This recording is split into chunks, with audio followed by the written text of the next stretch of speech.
उत्तर प्रदेश में अगले साल विधानसभा चुनाव होने हैं, लेकिन सूबे में अभी से चुनावी बिगुल बच चुका है।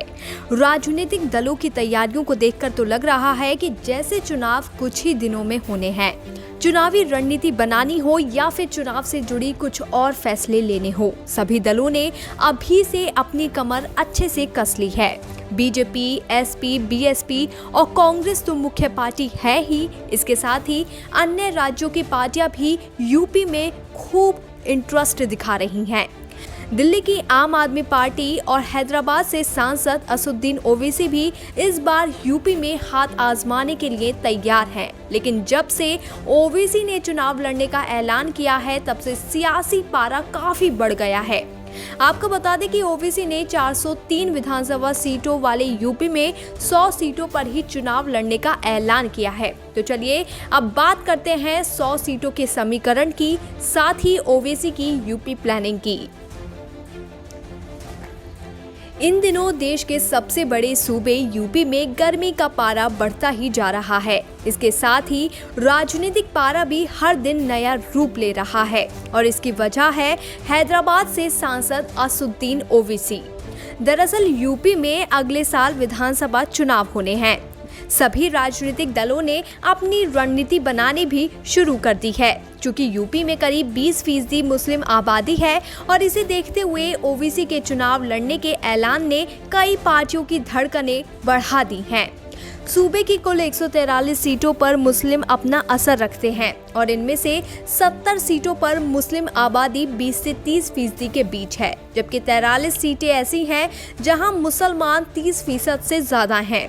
राज्य की करीब 3 दर्जन ऐसी विधानसभा सीटें हैं जहां मुस्लिम उम्मीदवार अपने दम पर जीत दर्ज कर सकते हैं और करीब 107 विधानसभा सीटें ऐसी हैं जहां अल्पसंख्यक मतदाता चुनावी नतीजों को प्रभावित करते हैं और इन तमाम सीटों पर ही असदुद्दीन ओवैसी की खास नजर बनी हुई है। बता दें कि ओवैसी ने यूपी में जिन सीटों पर चुनाव लड़ने का फैसला किया है, उन पर मुस्लिम वोटर्स की संख्या 35 से 45% तक है। इतना ही नहीं, इन सीटों पर मुस्लिम वोटर्स के सहारे अभी तक समाजवादी पार्टी, बहुजन समाज पार्टी और कांग्रेस ही जीत दर्ज करती रही हैं और ऐसे में ओवैसी का इन सीटों से चुनावी मैदान में उतरना सपा, बसपा और कांग्रेस के लिए नई चुनौती खड़ी कर सकता है।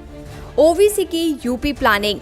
यूपी चुनाव में ओवैसी की पार्टी और मायावती की बीएसपी गठबंधन के तहत चुनाव लड़ने की अटकलें लगाई जा रही थी, जिसके बाद ओवैसी ने भी ट्वीट करते हुए अपनी रणनीति का खुलासा किया।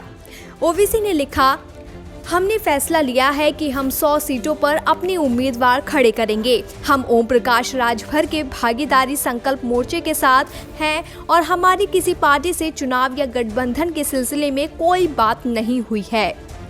ओवैसी के इस ट्वीट के बाद माना जा रहा है कि ओवैसी यूपी की मुस्लिम बाहुल्य सीटों पर अपनी पार्टी के उम्मीदवार उतारेंगे।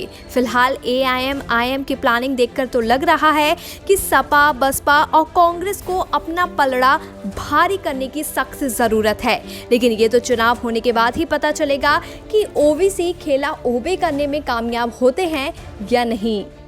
बीबीपीएन की रिपोर्ट।